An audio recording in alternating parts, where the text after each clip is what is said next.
Hello everybody, Matthew Armstrong here on day 19 of our 90-day transformation from mediocrity to mastery. It's a great pleasure to be speaking to you yet again and for you to be here either live, which is great, and if not, any time at all. It could be a day from now, a week from now, a year from now, 10 years from now, 100 years from now, or 500 years from now. You know, anything's possible, right? So if this is the first live training that you're watching with me, then make sure after you finish watching this that you go back and watch them all sequentially and complete the exercises. You'll also need this book that we're working with, which is The Values Factor, written by Dr. John Demartini. And we're reading from the book, we're doing the exercise in the book, and this is really important because I'm just talking a bit and then we're just actually studying the book and learning from that.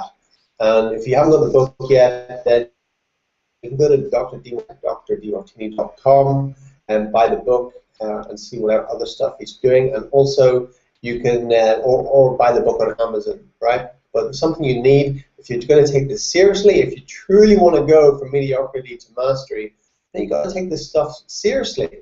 You know, you can't afford to dabble with your life. You have to go deep into it. You must decide to master your life, right? Mediocrity to mastery. Because so many people just won't do it. They just won't. So it's up to you to make a decision to say, okay, I'm going to be one of the people that do. I'm going to be one of the people that do. You know, that's powerful. That's empowering, right? That's empowering. You know, to decide you're in that small percentile, that do. That take action and keep taking action and keep pushing forward. And so your destiny unfolds in front of your eyes. You know, one of the questions I got there was in the comments was from Carl. He said, I'm not sure what my destiny is. I'm still not sure what my destiny is. Well, I see our destiny as something that is constantly unfolding and evolving, right? So as we evolve, as we mature, our destiny can evolve, right? You know, if you ask a 10-year-old kid what his destiny is, he might have a really clear no, but quite often the kid's destiny is going to be a little bit different from when he's 20, when he's 30, when he's 40. You know, it changes and evolves, and you know, we cultivate our future from what we do in the present, if that makes sense. And what we do in the present cultivates our future. So we live our destiny every day through our decisions, right? Through what we decide to do every day, we're living our destiny. And so it's wise to choose the most inspiring destiny that we can. Makes sense? Makes a whole lot of sense to me, you know, to be able to say, okay, today I'm going to do this, and what I do today is going to bear fruit tomorrow, or next week, or next year, right? And all those days make up a year, right? Destiny, right? And you can change your destiny at any moment. You know, what are you working towards, right? What's important to you? You know, as we've said before, the quality of our questions is a reflection of the quality of our life. You know, so if you want a better quality life, ask better quality questions. And some very powerful questions are to ask, you know, what's most important to me? And we've been doing this in the exercises in the book, right? We've been working this stuff out anyway. What's important to me? What's the most valuable thing I can do today? What do I love to do? What inspires me the most? You know, then we can start to map out our destiny by seeing what is going to have longevity.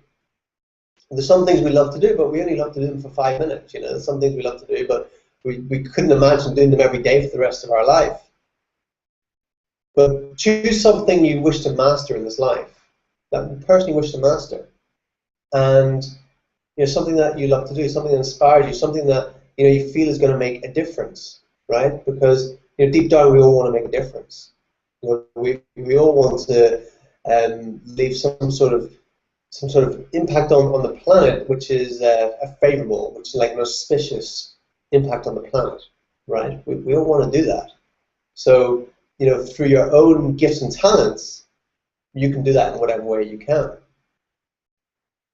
So by finding out what's most important to you, what you love to do, what inspires you the most, what's going to have longevity, what you're going to enjoy doing every single day, or a few days a week, whatever, for the rest of your life, that's your destiny. It's made up of days. It's made up of moments, and it's going to be through what you feel inspired to do, what you enjoy doing, what you love doing every day, right?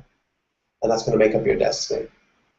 So it doesn't have to be something that will go, oh my God, I've got to choose my destiny, and what if I choose the wrong destiny? Sometimes that can stop us from making a decision. Sometimes that can keep us in indecision or procrastinating or afraid to even think about it, because we're like, well, what if I choose the wrong thing? What if I choose the wrong destiny, and I was supposed to go this way and then I went that way? I just don't want to think about it. And then at least I can't be responsible for it.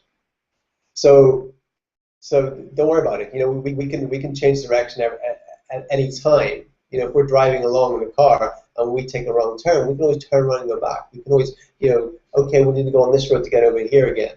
We can always say, okay, well, now I know which way I don't want to go, right? But action's important. Action, action, action. Because once we take actions, then we can actually see what's not working, we see what we don't enjoy doing, we see what is inspiring to us, because sometimes we have something, we think, I'd love to do that, but it might be just a fantasy. And then we start doing it, and we're like, actually, I don't love this so much. It was maybe just a fantasy that I thought I would love doing. And then when it actually comes down to doing it, it's like, well, the reality of this isn't so great.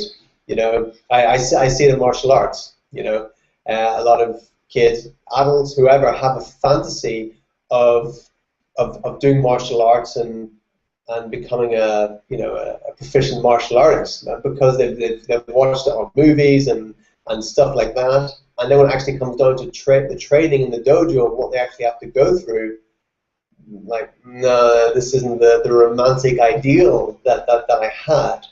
And so then it's really not for them. It's just a fantasy, right? So by taking action on things, we can find out pretty fast what we truly enjoy doing, what inspires us, what is going to give us fulfillment, right? There's a key word there, fulfillment, yeah. To move forward in our life in a fulfilled, inspired way. Okay, so I think I guess that answers the question. But just by doing the exercise in this book, this is where it's at. That's where it's going to come together. I can talk about it a bit, but actually following this book, the way it's been set out by Dr. Demartini, it will all work out. As long as you do the exercises, they're crucial. And by the way, I didn't do my exercise yesterday. Last night's one. If you did it, great, well done. I will do it. Please hold me accountable. I just didn't get it done, but I will do it. I'll do it tomorrow. Okay. And so now we're going to keep on reading, and we're on chapter 5. So open your book to chapter 5, and we're on page 1, 2, 3.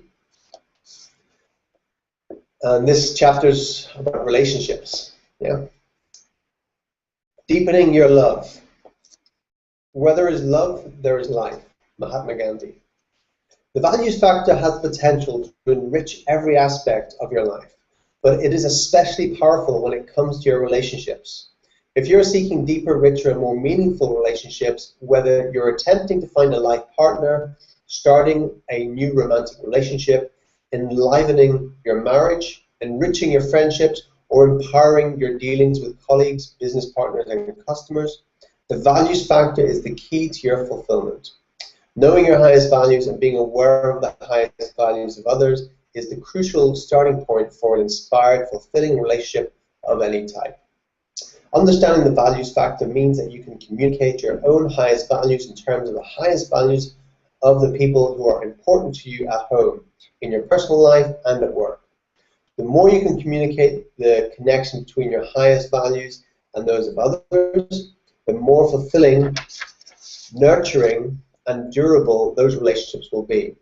Even more significantly, when you approach relationships in this way, you immeasurably enhance your own ability to grow. This growth proceeds in a number of ways. First, you learn to truly appreciate other people's highest values, not simply to tolerate or accept them, nor even to sacrifice yourself for them. Tolerance, acceptance, and sacrifice all imply that the other person's values and corresponding traits are unpleasant or, at the very least, unimportant to you. But out of the so-called kindness of your heart, you will grudgingly allow those traits to exist. What we want from our partners and what our partners want from us is not lukewarm tolerance, grudging acceptance, or unwilling sacrifice, but open-hearted appreciation for who we are. This full-hearted appreciation is the quality that makes a relationship blossom, allowing each person to find greater fulfillment both within the relationship and in his or her life generally. Appreciation is one of the most powerful relationship tools that exists. Second, to more fully communicate via another person's highest values, you will be required to fully understand both theirs and your own. Relationships of all types push us to understand, clarify, and claim our own highest values, and to come to terms with who we truly are. Finally, when you come to know others more fully and engage with them more deeply and authentically, you are brought slowly but surely to the realization that every quality you admire or resent in another is a quality that exists within you. We often reject both admirable and frustrating qualities on the people in our lives. I admire the way he makes decisions quickly, but I could never be that decisive, we might say. Or, I hate the way she is always so emotional and irrational because I'm always logical and rational. We don't realize that these qualities we have projected onto other people are qualities we have as well, and that we are also decisive or emotional or irrational. Moreover, we don't realize that the qualities we have labeled good also have their drawbacks, while the qualities we have labeled bad also have their benefits. Learning to recognize every quality in ourselves and then seeing the equal benefits and drawbacks of each quality is tremendously important for our growth and our communication with others. Relationships help us with this process like nothing else on earth. The closer and more intimate a relationship, the more potential it has to help us grow. In our spouses and our children, we are especially likely to see our own so-called best and worst qualities, and especially likely to have intense emotional responses to those qualities. With our romantic partners, spouses, and children, we are likely to infatuate deeply with what we perceive as their best qualities, those traits that we perceive to support our highest values, and become enraged, hurt, or extremely frustrated with what we perceive as their worst, those qualities that we perceive to challenge our highest values. Intimate relationships give us our most powerful opportunity to see the best and the worst are within us to the exact same degree that we perceive them in anyone else. And as we engage more deeply in our relationships, we are offered chance after chance to discover that there are benefits to every bad quality and drawbacks to every good one, so that we can finally move beyond these labels to a deeper reality and a fuller understanding. Arriving at a deeper understanding can sometimes be challenging, but the benefits are enormous. Wisdom flows from our understanding that every trait has two sides and is ultimately neither good nor bad until someone unwisely labels it so. After all, every human trait must have its purpose and must serve us in some way as human beings. Otherwise, it would become extinct.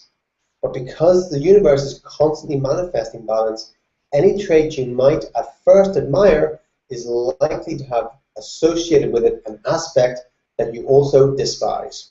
Just as any trait that you at first despise is likely to be associated with an aspect that you also admire. For example, say you admire someone for being highly intelligent. Perhaps as you get to know this person better, you realize that he or she is also argumentative, authoritarian, self-righteous, or a bit of a know-it-all. Perhaps you're frustrated by someone who takes forever to get ready, a quality you despise. But perhaps that this trait has another aspect that you admire, such as she puts themselves together with great style, looks beautiful and handsome, or has eye-catching magnetism. You can't have one aspect without the other, and unconditional love involves embracing both. In fact, that is the huge benefit of transcending our labels of good and bad, our newfound ability to experience moments of unconditional love. Life offers us many ways to learn these lessons, but relationships is one of the best I know. And the values factor is one of the best ways I know of for creating fulfilling, enriching relationships of all types.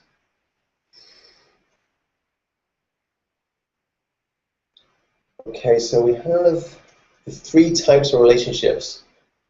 Okay, let's read it, because I sent out an email saying I was going to talk about the 3 types of relationships. Okay, 3 types of relationships. Here they are. There are 3 primary ways to conduct a relationship, each with an entirely different outcome. The terms for each relationship may look similar, but they are worlds apart. So examine them closely.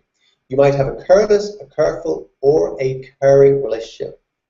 A careless relationship is one in which you project your own highest values onto the other person, judging them by your highest values and not considering or honoring their highest values. In this relationship dynamic, you care less about the other person than you do about yourself. You expect the other person to conform to your highest values, which you believe to be right. And whenever there is a conflict, as there inevitably is, you're certain that their values are simply wrong, or at least less important than yours. Obviously, this leads to all sorts of challenges, ranging from hurt feelings and inadvertent betrayals to exploitations and actions perceived as abuse. A careful relationship is when you think in terms of your partner's highest values, without considering your own. In this case, you are overly concerned that the other person's highest values be supported. Even as you minimize or disregard your own highest values, this type of relationship might be called walking on eggshells. This approach likewise creates many problems, from passive-aggressive retaliation to self-exploitation and so-called depression.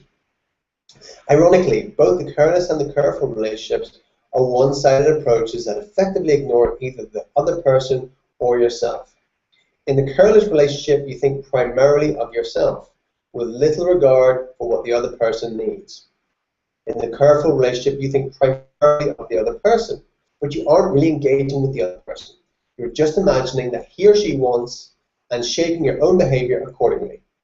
If either you or your partner is walking on eggshells, the two of you never really get to know each other, let alone fulfill each other.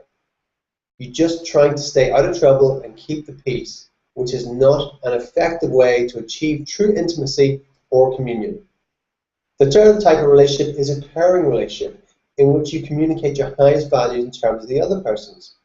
In a caring relationship, both people are actively engaged with themselves and with each other.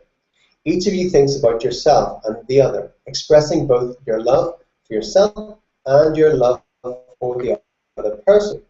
In fact, the definition of caring is knowing someone well enough to be aware of their highest values, and then caring enough to express your highest values in terms of theirs.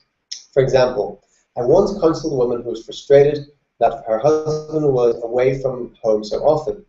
It turns out he was working a job that requires long hours and lots of travel. But as this woman experienced it, her husband was not emotionally available, especially since when he was around, he was often preoccupied, short-tempered, and simply exhausted. I asked this woman if she had any idea why her husband spent so much time and energy on his job. And you know what? We're going to end the reading there at a cliffhanger, and we'll continue that story because it's, I think we just keep going off the pages there. So we're going to end the reading there.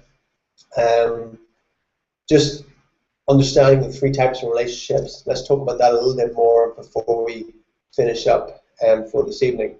So yeah, really profound. When I got that three types of relationships, I saw so many things in my life, relationships where things worked out really well, where things that didn't work out well, and when either party was in a caring, a careless, or a careful relationship, and when it worked out, you know. So, you know, relationships are there to help us to grow, right? That's what relationships are for, I believe, yeah? They help us grow, and, you know, we get much out of them, even though quite often they can be the most painful things in the world, which many of us have experienced. I'm sure you've experienced something like that where you've had a lot of pain due to a relationship. And so let me give you my example, just to round that off, what we were talking about three different types of relationship, because I can see it very clearly in with my marriage with my ex-wife, who I got married very young in my early 20s, and you know, when obviously didn't know a lot of stuff, right? And it's generally not advisable to get married so young because you're still learning so much about yourself at that young age, you know. Although it does work out for some people, but for us, just looking from the perspective of the three types of relationships. When we got into a relationship, I not maybe minimized myself. I was the one walking on eggshells.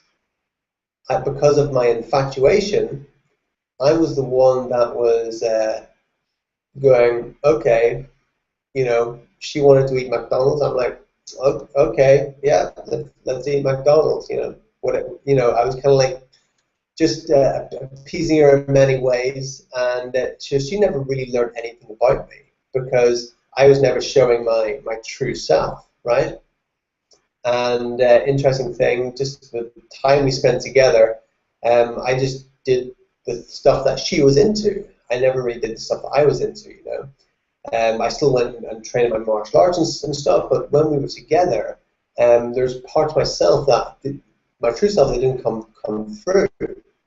And I think it was around the time we got married, or after we got married, we'd been together for 6 months and then we got married, was that a friend of mine said, oh, I've got a really good book.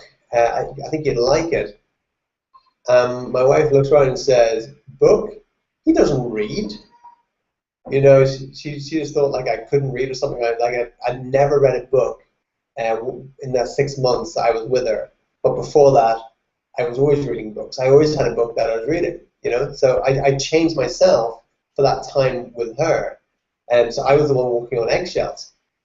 But you can't go like that forever, right? And so then after we got married and everything, then it got to the stage where I couldn't do that anymore. So I wasn't in a careful relationship anymore. I wasn't being careful. I started being careless. I started seeing my values being more important. I started seeing the unhealthy lifestyle that she had, the unhealthy diet and smoking and taking pharmaceuticals and eating McDonald's, and I said, look, you know, health is more important. And so I became careless. I started injecting my values onto her and saying, well, what's going to happen in 20 years' time if you keep doing that, you know? And so we started to have these major issues together because suddenly, and now I can see it, but back then, I thought I was totally right about everything. Even after we separated, I thought I was totally right, pretty much. I knew I wasn't completely right about some things, but I still thought that I was the one that was in the right. And looking back now, I realized that, yeah, you know, we never actually had a caring relationship together. We had amazing stuff together, but when it came to actual long-term relationship, there was just no way it was going to work because I was either at the start on eggshells, and then I polarized to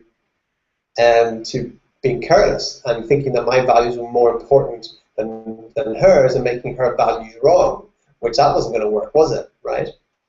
Plus, I had a high value on adventure, and she had a high value on security, and you know, those and that was a need of hers. My need, she had a need for certainty, for uncertainty, you know, and variety and stuff like that. So it just didn't work out, and we separated, and it was a incredibly hard time at the time. Looking back, like so many great lessons, so many great lessons. I grew so much from the experience, and you know, probably the most painful experience of my life, I would say, then turned out to be the biggest growth in my life, and that is what we're talking about. You know, that is life. You know, that's the beauty of the balance of the universe that we have. You know. You know, the pain and pleasure, there is a balance of it, right? And so we need to embrace both. To go from mediocrity to mastery, we need to learn to be able to embrace the challenges as well as everything else, to embrace the pain as well as the pleasure, and to have an equal balanced perception of it all. Make sense? Okay, that's great. So tomorrow we're going to finish off that story that I just started, but we're going to start early. I'm going to, and this is a stretch for me, we're going to do these at, well, for me it's going to be 6 a.m., that's going to be 5 a.m. London time. I'm going to start doing these at because it's the middle of summer, I live in a holiday resort, and you know, the evening times when it kind of comes alive and everybody wants to do stuff, and you know, I have to leave any sort of gathering we're at or stuff. So it's family-wise, it's not really working out. So I'm going to do these first thing in the morning, and hopefully you can join me. And I'm also going to start off tomorrow as well. And straight after these 30-minute trainings, I'm going to hold a private training for my my inner circle team, my 10K per month team. So if you're in that, then I'll send you a link to that, so you can join that straight after this call, this call will go from 5 a.m. London time to 5:30, and then from 5:30 to 5:45, 5:50, and we're going to do our morning call or night call, depending on where you live in the world, because we're truly global, we're international. So if you're in my team, then you can tune into that call. I'll send you an email. If not, then you can click on the link below and enter your details, join my team, and then I'll hook you up with that as well. So we're going to have a daily mastermind, and I'll send you more about that in the email if you're in my team, that is. Okay, so thank you very much for your time again this evening, and I shall see you again. Well, for us it's going to be tomorrow morning at 5 a.m. London time, 6 a.m. for me. Let's see if I'm as bright and sparkly as now. I'm sure I'll get used to it. You know, it's a bit of a stretch, but let's do it, right? Let's do it. As Richard Branson says, screw it, let's do it. Okay, thanks very much for your time, and see you again tomorrow. Hasta mañana.